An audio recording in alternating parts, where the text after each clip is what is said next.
This classic whistle-stop presentation is brought to you by Out West. Love the West? So do we. Click the icon or go to scvoutwest.com. That trolley car running around in the center of the layout is a very early Lionel. That was before standard gauge. You notice the track is just two strips of steel ribbon, and the very first train that they made, it's not really a train, it was a trolley car, and even had another toy company build a body for it. And all that Lionel did was build the electric motors. And along about 1906, they invented standard gauge with that little rail down the center, which a lot of us didn't like because we always wanted to look real with two rails. The train next to the trolley line is made by Voltan.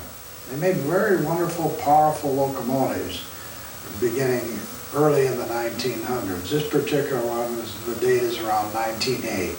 And they looked real, they were heavy, and the motors didn't wear out, and the cars looked pretty real themselves.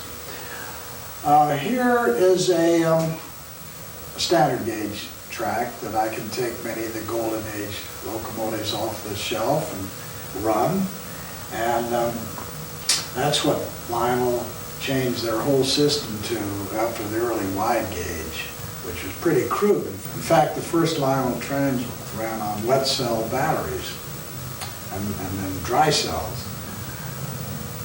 The one gauge train here on the corner running around is made by Ives about 1918.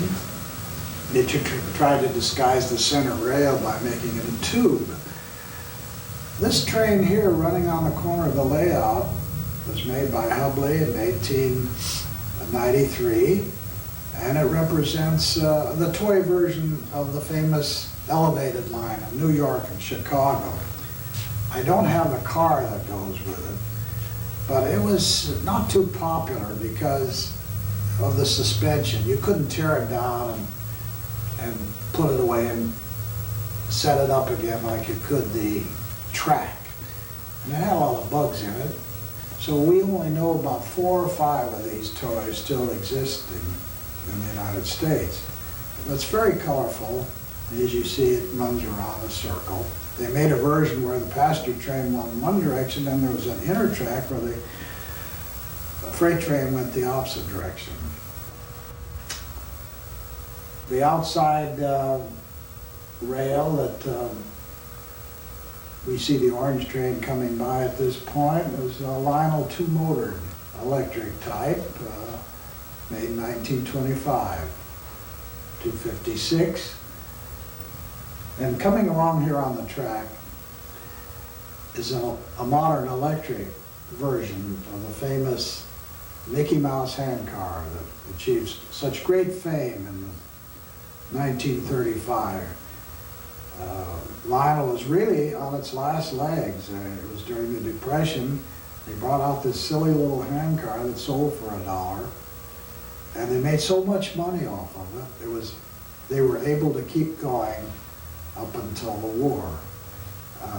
This particular one runs by electricity, whereas the original one ran by wind-up or clockwork. Here comes a modern version of the Donald Duck handcar.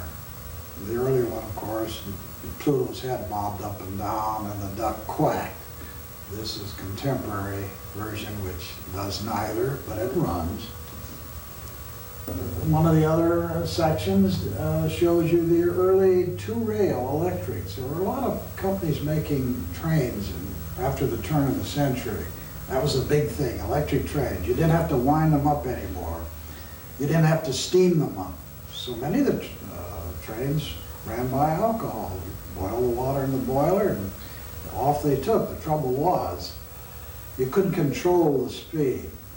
A steam locomotive would go tearing off, maybe tip over. That meant the alcohol would go all over mother's rug, and you had a fire hazard. So kids and parents really welcomed the era of electric trains because they were clean, you could control them, you could have signals that worked, you could have little people come out a watchman shanty, you had crossing gates that came down, warning bells, everything you could run by electricity. And this was the boost that the electric trains had to have to be so popular as they were in this country. We had electricity to run our trains before they became popular in Europe, even though the big toy companies in Germany were the leaders in making trains. For so many years, they were all clockwork and they ran by steam. We had to jump on them, I suppose, because our houses were wired a little early. So many of the trains in Europe, even some of their locomotives that look like electrics, you still have to line them up. This room here is what I call the Continental Annex.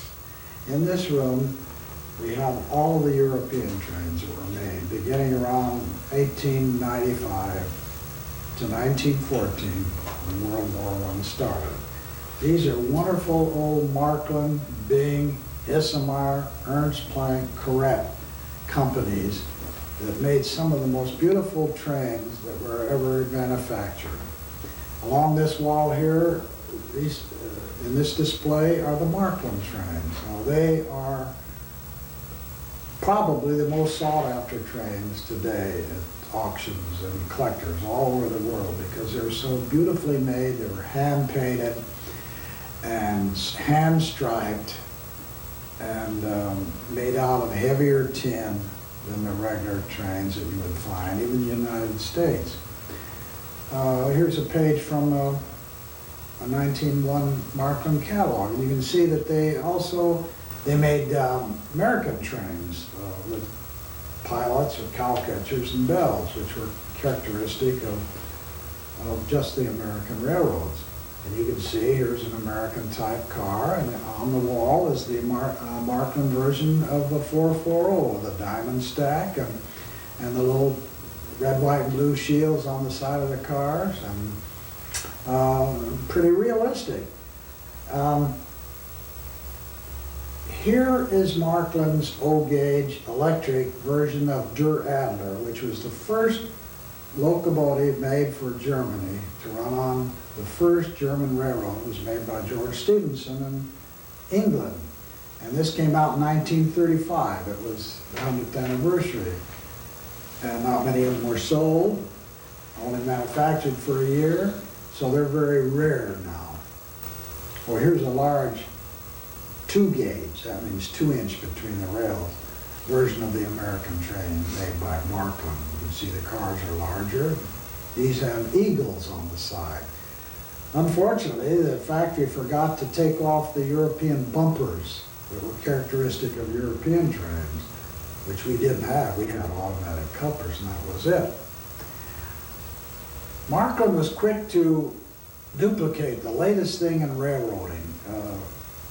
When aviation began to take center stage around after the Wright brothers, long about 1912 or 13, Markland had an airplane car. In those days, the radius of or range of an airplane was very short. They used to haul the planes out to the fields and put them back together and go flying. And when they were through, they would take the wings off, put the plane back on the flat car, take it back to the headquarters. For a little touch of aerial realism, we have a Lehman toy which was made back in the 20s, the dirigible or blimp or whatever you want to call it, Los Angeles. Here's a little toy airplane we have suspended from the ceiling. Its motor doesn't run very long. The train going around on the outer track is an early Markland electric sold in 1920 after the war. It's the only electric train I have running in this room because everything here is either clockwork or you steam them up by putting a little water in the boiler, making sure you get enough so it shows in the gauge, and lighting the little alcohol lamp underneath till you got steam and away you'd go. These are very wonderful steam locomotives. They're quaint looking. Markland made them out of heavy material and they really lasted. There wasn't anything tinny about the Markland product. The Bing Company of Nuremberg, Germany made wonderful trains also. They, like Markland, Ismar, and the rest of them, they made French versions, English versions, American versions, and German, so they could sell their toys all over the world. This particular one is a very fine example of a wide gauge steamer made for England. It's called the Charles Dickens, and it pulls some interesting cars. Like all European railroad cars, the tops are hinged so the kids could lift them up, and in the case of the sleeping car, make up the berths. And in the dining car, you could take the people out by lifting the lid or the top, put them in the station, or put them back at the dining table inside. These were realistic touches that we didn't have in this country. I think it appealed more to the kids' imagination with the little figures that they could play train with. And you notice that a lot of these stations have seats, outdoor cafes, so you could stop the train, kids tip back the roof on the car, reach in, take the passengers out, and sit them down at a little sidewalk cafe. This particular 2-gauge locomotive is clockwork. I'll wind it up so you can see how it runs. It looks like it's going to jump the track, but it really won't because the track is banked. The ties are tapered, so it's almost like a racetrack. They had to do that to run steam and clockwork, or they jumped the track. In the days before electricity, the European trains featured wind-up accessories. Now there's a crossing gate that you have to keep the spring wound up. Every time the train comes through, it trips a little thing on the track, and the gate drops, and then it raises back up. The trouble is, it comes down rather late. The train is almost through the gate before it drops into position. But that adds a little humor, which I enjoy. All the buildings you see on this European layout are mostly Markland. And they have these detailed features like tables inside and ticket windows. And all the windows of these stations have real glass. And of course, every one of them have holders for candles, because when these were made, there was no such thing as electricity in most of the European homes, early 1900s. So you remove the tops of the station and light the candles. And of course, I have put electric lights in because I don't want to go around lighting candles or I'll set fire to the place. Here is a little ticket office made by Bing where kids can actually play buying a ticket. You pull this little rod out comes a ticket, and you get a ticket to Berlin or Amsterdam or Stuttgart. And as you notice, when I take the roof off, there's a little candle in the back that illuminated the building. That's why all of these European stations have the chimneys right over where the candle used to stand for ventilation. Here is the scale model made of the famous locomotive, which is in a museum in Germany, the PLM, and down below is the Markland toy counterpart, very much caricatured. The lights are out of scale, and instead of having nice boiler bolts showing, dozens of them, it has about 6 token bolts, rivets on the toy. So you can get the comparison of how toys were simplified from the real locomotive. Don't go away, there's another part to this presentation brought to you by Out West. Shop, look, and listen right here at WhistleStopUSATV.com.